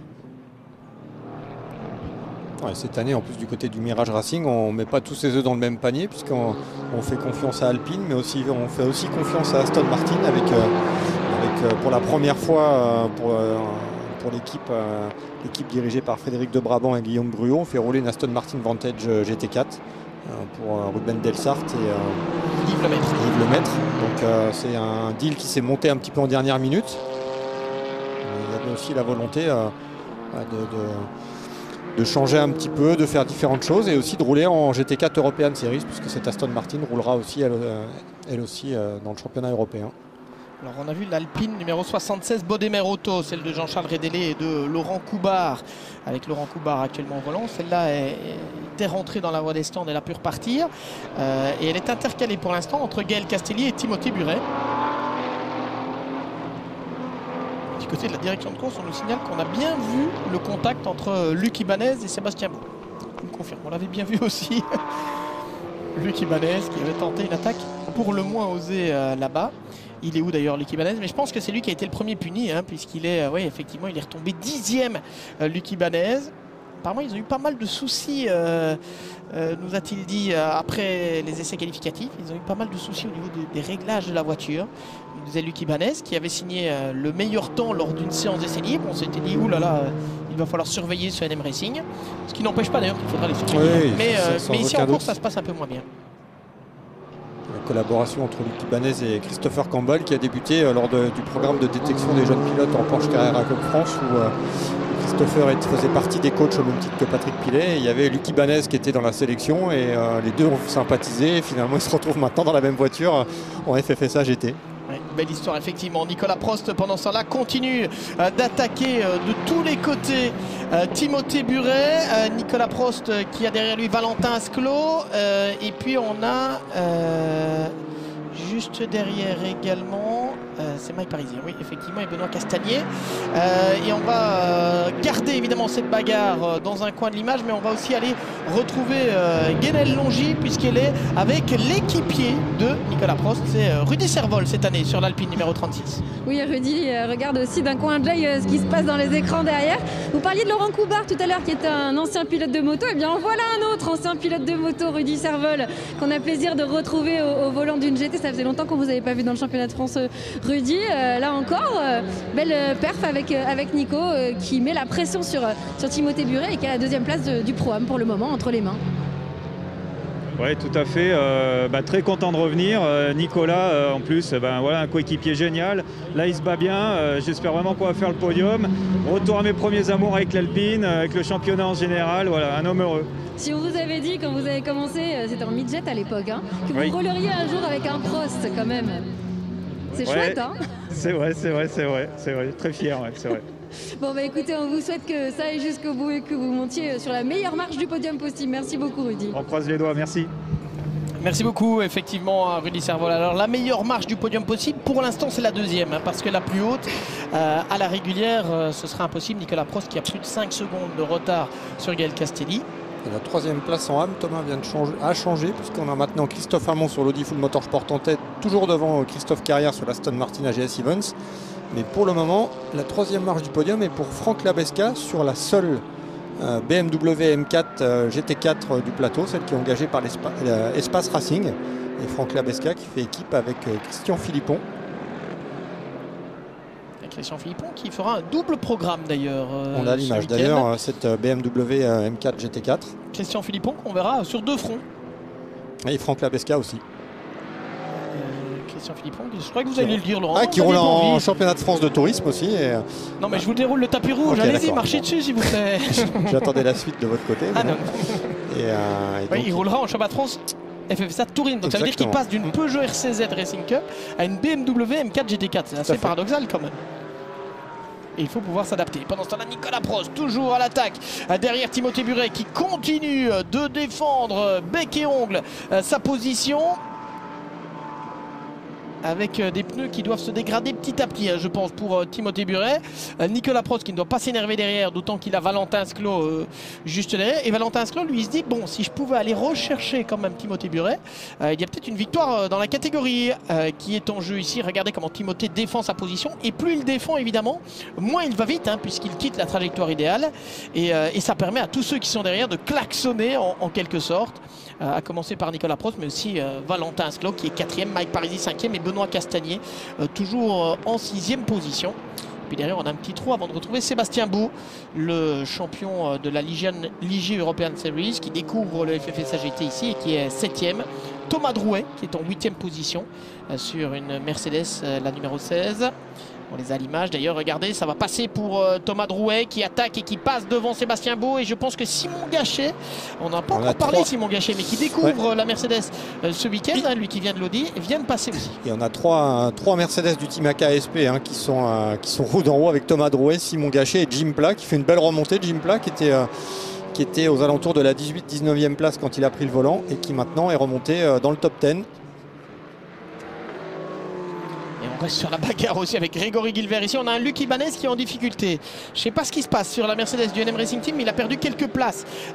Luc Ibanez, il est 11e. Grégory Guilbert est 12e. On a Édouard Copé également dans cette bagarre. Alors, dans quel ordre est-ce qu'il faut les remettre maintenant? On a Adrien Tambay aussi. Édouard Copé est passé devant Grégory Guilbert. On a Adrien Tambay, bien vu, effectivement, avec l'Audi jaune, qui est derrière Grégory Guilbert. Grégory Guilbert qui a perdu du temps, je crois. Et on a Julien Brichet qui est juste derrière avec l'Aston Martin du team JSB Compétition. Ex-vainqueur en FFSA GT, hein, Julien Brichet d'ailleurs, qui avait gagné à l'époque avec une Lamborghini. Ah là, ça remonte. À l'époque en GT3 2010, si je ne me trompe pas. Là, vous remontez un peu loin. Qu'est-ce que vous sous-entendez? Vous comprendrez. Qu'on vieillit, mon cher, qu'on vieillit. Ouais. Du côté de Édouard Coopé, cette année on change un petit peu, on n'est plus en silver, on est toujours chez CD Sport, donc sur l'une des Mercedes, hein, la voiture qu'on a à l'image, la numéro 2, et Édouard Coopé qui fait équipe avec Jean-Ludovic Foubert. Donc là on est passé en Pro-Am du côté du jeune pilote. Et le temps réglementaire est écoulé. Laurent, ce qui veut dire qu'on est arrivé au bout des 60 minutes. Prochain passage sur la ligne, ce sera le drapeau damier pour saluer, comme il y a 4 ans, la victoire de Gaël Castelli et de Rodolphe Walgren. La voiture a changé, ce n'est plus une Ginetta, c'est une Alpine. L'équipe a changé puisqu'on est désormais avec l'équipe Mirage Compétition. Et derrière, Nicolas Prost, attention parce que quelque part au niveau du championnat, on sait que les points sont marqués par catégorie. Donc ça veut dire que Nicolas Prost, là, il est deuxième, il ne peut pas faire mieux, donc il ne doit pas aller s'accrocher, surtout avec Timothée Buret. Ça, ce serait la pire des choses qui puisse arriver évidemment pour Nicolas Prost. Maintenant, aller expliquer à un pilote qu'il est resté derrière un autre durant toute la course et qu'il n'a pas pu le passer. Il a encore essayé, Nicolas Prost, mais c'est pas passé au bout de la ligne droite. Gaël Castelli qui peut dérouler désormais. Ce sera l'un des grands favoris avec Rodolphe Walgren du championnat, ça ne fait aucun doute. Et cette équipe Mirage Racing. Le meilleur tour en course restera l'œuvre d'Alain Ferté de Poleman, qui n'a pas eu de chance en course par contre, avec un problème technique sur l'Alpine numéro 35. Et en tout cas, quel succès pour le Mirage Racing qui est vraiment devenu une référence. Ils avaient gagné une première victoire en Pro-Am au Paul Ricard en 2019. L'an dernier, ils se sont distingués en remportant 4 victoires. Et en 2021, ils remportent déjà un succès dès l'épreuve d'ouverture. Gaël Castelli, Rodolphe Walgren, vainqueur. Deuxième place pour Timothée Buret. Mais c'est la victoire en Silver Cup pour Timothée Buret et Paul Évrard. Voilà qui va faire plaisir à toute la Normandie et à tous les fans de sport automobile en Normandie pour Paul Évrard. Qui est coaché par Patrice Guélard. Ici d'ailleurs à Nogaro ce week-end. Multiple champion de France GT. Là ça va faire du bien évidemment. Nicolas Prost termine deuxième avec Rudy Servol. Ce sont des points importants pour l'Alpine numéro 36 de l'équipe CMR. Mike Parisi et Nicolas Gomard, les vice-champions de l'an dernier, répondent déjà présents puisqu'ils sont troisième de la catégorie Pro-Am. On a ensuite Valentin Asclot et Romain Leroux. On les attendait aussi, Valentin Asclot et Romain Leroux. Eh bien ils sont deuxième de la Silver Cup, cinquième de l'officieux classement général, puisque finalement il n'y a pas vraiment de classement général, mais ils sont deuxième en Silver Cup, troisième en Silver Cup. Superbe histoire, celle de Benoît Castigny et de Nelson Hughes qui sont venus sur la course avec le plateau, avec des tout petits moyens et qui terminent ici sur le podium de la catégorie Silver. Rapidement le podium en AM avec la victoire de Christophe Hamon et Pascal Hutto devant Christophe Carrière et Didier Dumaine, donc une Audi devant une Aston. Et puis on retrouve en troisième position la BMW numéro 50 qui est celle de Franck Lebesca et de Christian Philippon. Voilà pour cette première manche passionnante du championnat de France FFS AGT ici sur le circuit de Nogaro. Et donc ce qui nous fait trois marques différentes sur la première marche du podium avec Alpine en Pro-Am, Mercedes en Silver Cup et Audi en AM. Oui.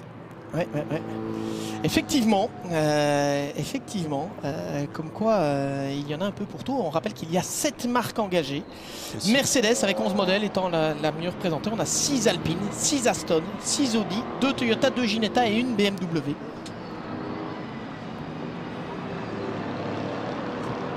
Si vous rajoutez à cela un podium pour Aston Martin, plus un podium pour BMW, plus un podium pour Ginetta, on est plutôt pas mal au niveau diversité. En fait, il n'y a que Toyota qui est un peu souffert, je pense, sur cette course où effectivement les Toyota n'étaient pas trop à leur avantage. On n'en a que 2 au départ, les 2 Toyota GR Supra GT4.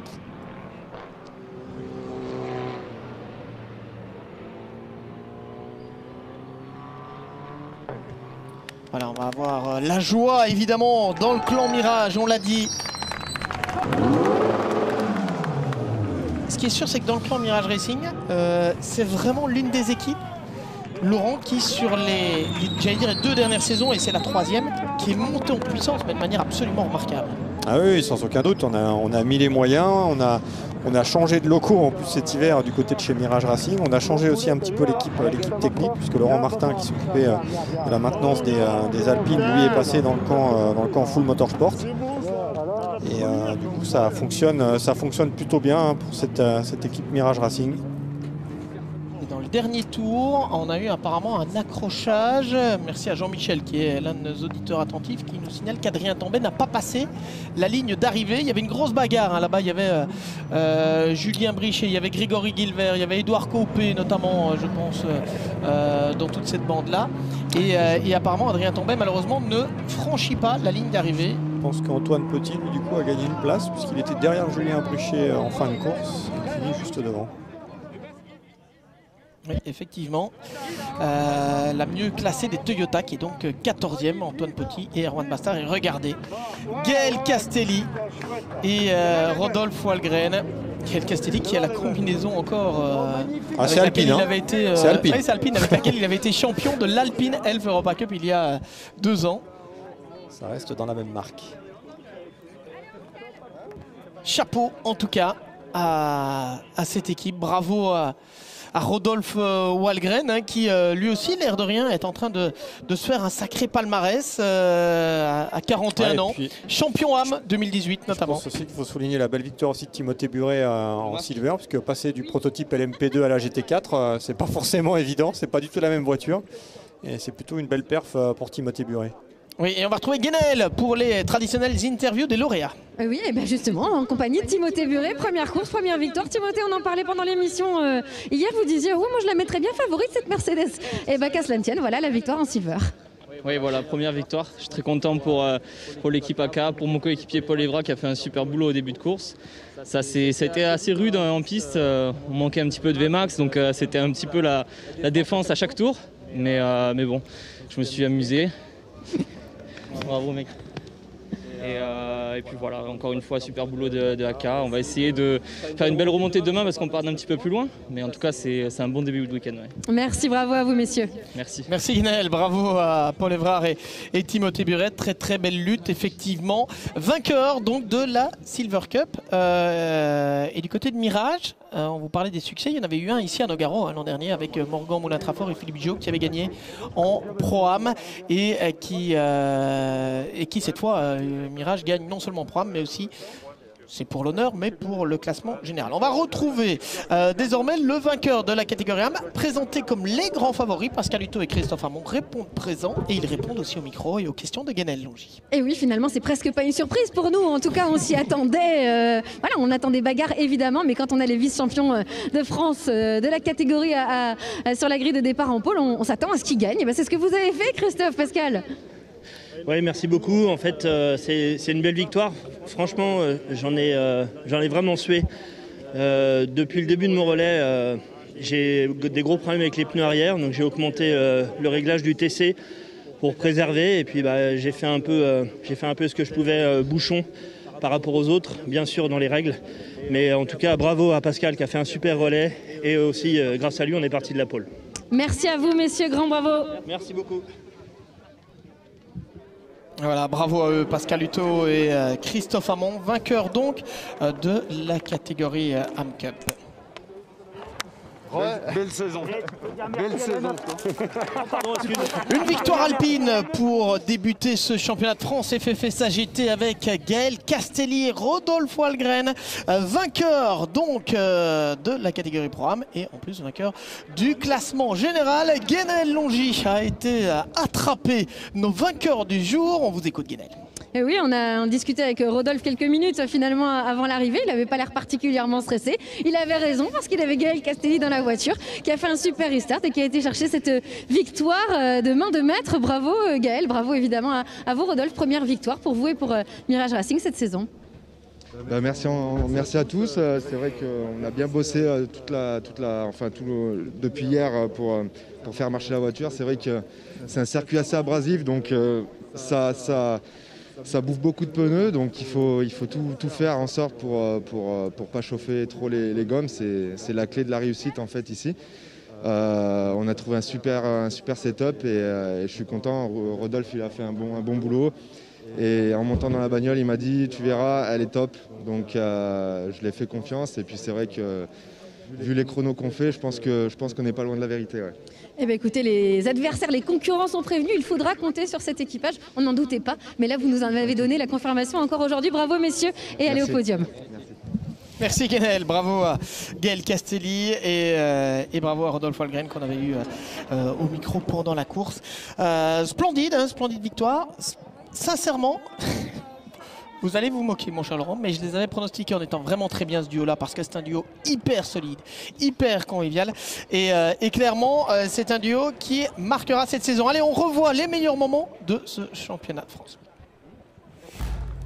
La première course du championnat de France FFS AGT sur le circuit de Nogaro lors des traditionnelles Coupes de Pâques. C'est Alain Ferté, le vétéran du peloton, 65 ans, qui pourtant a signé la pole position et qui parvient à conserver l'avantage face au jeune Enzo Joulier, qui est lui l'un des benjamins, 16 ans seulement. Le grand écart est notable dans ce championnat de France FFS AGT, mais c'est aussi ce qui en fait toute la beauté. On retrouve des pilotes professionnels, des pilotes amateurs et on retrouve des incidents comme toujours, et notamment celui-ci avec Olivier Estève qui est parti à la faute dans le double droite de Coppen et qui se retrouve dans le bac à gravier. Première neutralisation de la course. Lorsque l'on relance, Alain Ferté est en tête, Enzo Joulier en deuxième position, et puis derrière on a un Paul Évrard qui est d'emblée très incisif et qui parvient à mettre la pression et puis même à doubler la Ginetta de numéro 23, celle de Nelson Hughes, qui va perdre 2 places parce qu'entre temps Romain Leroux, jeune pilote qui nous vient de la Formule 4, est également passé devant la Ginetta.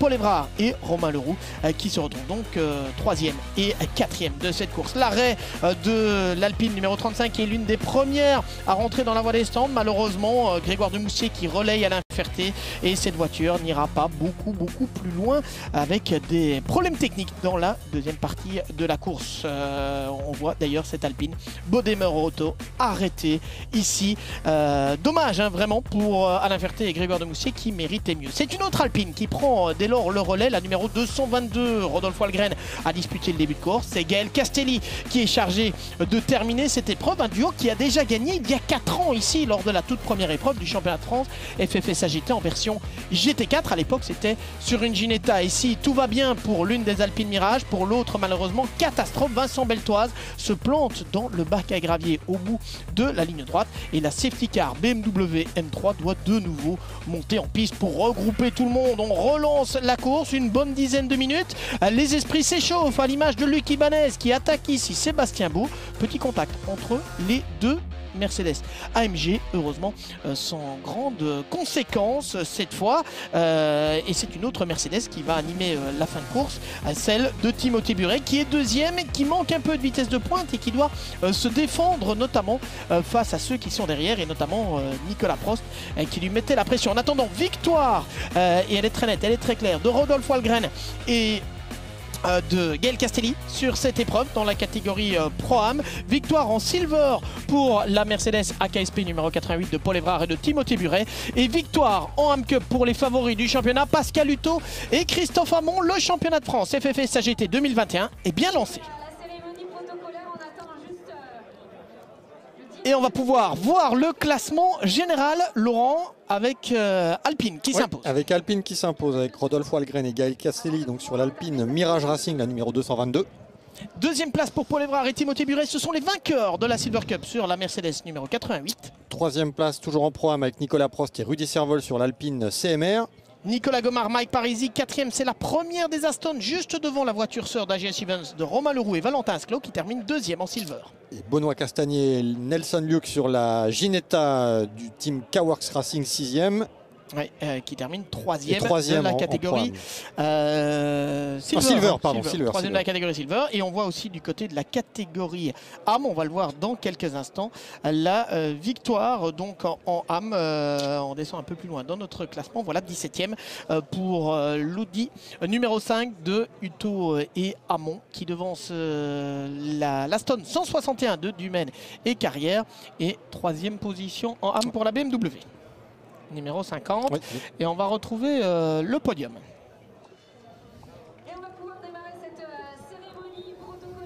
Avec Guénaëlle Longy qui décidément fait tout ici et qui peut elle aussi nous présenter, et qui va nous présenter ce podium de la première course du championnat de France FFSA GT. Et on va commencer en l'occurrence par le podium de la catégorie Pro-Am avec l'Aston Martin, l'équipage Aston Martin, Nicolas Gomard, Mike Parisi, vice-champion l'an dernier, de nouveau sur le podium dès le début de la saison. Attention, Nicolas Prost et Rudy Servol, là aussi c'est un duo dont on reparlera, et on a donc un doublé Alpine ici. C'était relativement attendu, Laurent? On savait que les Alpines allaient être fortes à Nogaro. On a eu un petit peu un coup de chaud quand même avec les problèmes de la voiture d'Alain Ferté et Grégoire de Moustier. Mais on assiste quand même à un doublé des Alpines Ascendi GT4. Ouais, 2 Alpines devant, une Aston. Il y aura d'autres terrains où l'Aston ou d'autres voitures comme les Audi seront probablement plus à leur affaire. Évidemment, on écoute la Marseillaise.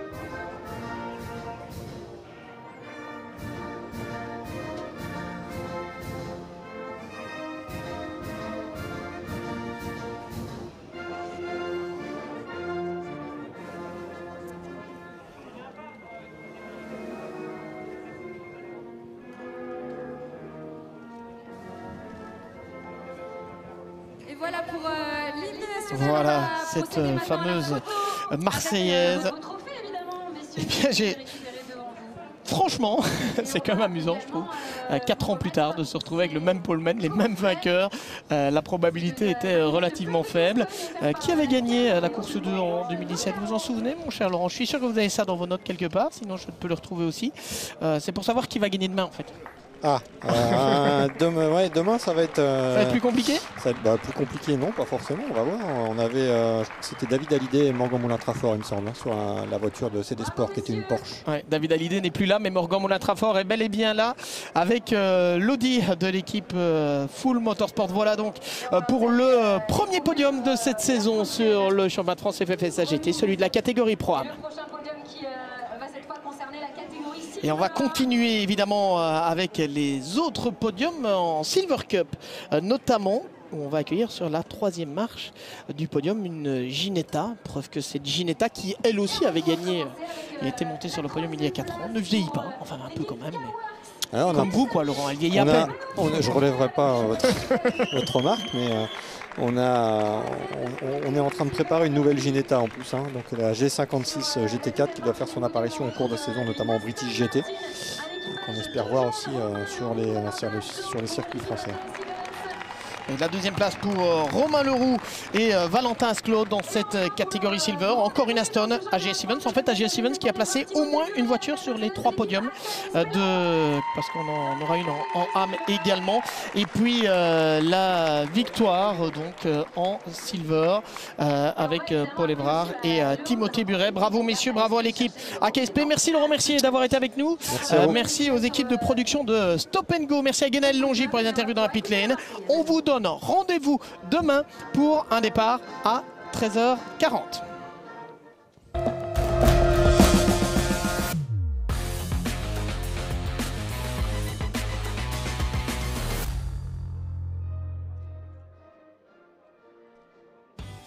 C'était votre programme avec Racing Lube, spécialiste des fluides et lubrifiants pour les particuliers et professionnels.